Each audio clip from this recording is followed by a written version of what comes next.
So what is going on, guys? Ninja93 here with another video, and yesterday iPadOS 14.3 Beta 2 released, and we're gonna find out what's new with it, guys, because 14.3 Beta 1 really didn't give us anything, and today I actually found a few more things, nothing crazy, but just a couple more things that I wanted to show you guys, so let's get right into it.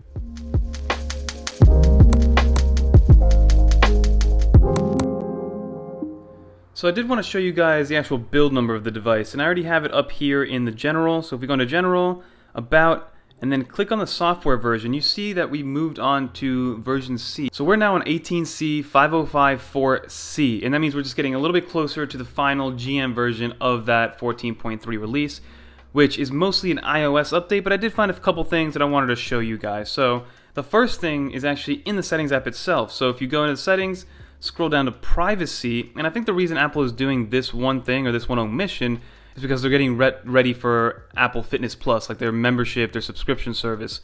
So if you go into the analytics and improvements, you used to share your fitness data through here, and now you can see that that option is totally gone. So I think Apple's probably revising something, kind of like how they take down the Apple Store when they're about to release something. So I think that's the reasoning behind getting rid of that little section. The next one actually has to do with the HomeKit itself. So if you go into the HomeKit, I'm not a big fan of it. I haven't used it yet. I do want to kind of translate over to it, but I don't even have a HomePod yet. So we did get intercom support for the HomePod through the settings app, which I can't show you because, again, I don't have a HomePod. But we also got this nice little software update screen right here, which used to not be there. So as you guys can see, the software update is there, so your HomePod will automatically update if you do have one, which obviously, like I mentioned, I do not. And then the last thing that I actually saw was in the shortcuts app. So if you actually run a new shortcut, and it's a custom icon. So as you guys can see, I created a custom shortcut right here. And now when you click on a custom shortcut, you know, this one's to open YouTube, but you get a new little notification bar up there, which is like that little check mark that you just saw there.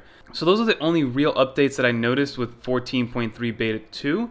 But overall, in terms of 14.3 Beta 1, I did get a great amount of battery life. Battery life was on point. So if you want to go to battery health, and then just see my usage over the last 24 hours, and you guys can see that I keep it plugged in a lot of the day.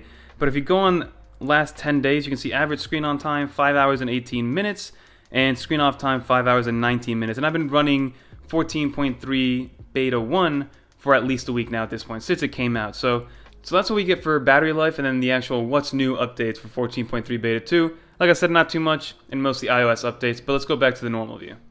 So as you guys saw, not many changes, mostly just visual tweaks and then a lot of bug fixes. And the reason that happened is because Apple must have seen a lot of bugs, even though for me it's been very, very stable. But that's why they pushed out this update, you know, only 1 week after releasing the Beta 1 update. So that's the reasoning usually behind doing such a quick update. Normally what Apple does with the betas 1 through 4 is they release it bi-weekly because they're usually major updates. But again, it seemed like there was a decent amount of bugs in Beta 1, even though I didn't see many of them, but I guess Apple felt like they needed to release a new one sooner rather than later. So that's pretty much the review for iPadOS 14.3 Beta 2, and I'm just hoping they do something more for the iPad, because right now, obviously everything is very iOS focused. You know, there was the Apple Raw feature that was added with 14.3, so let's see what they give us iPad lovers here soon, guys. Hopefully with 14.4, but 14.3 seems to be mostly an iOS update. So, appreciate it, guys. Don't forget to like, comment, subscribe, and until next time, peace.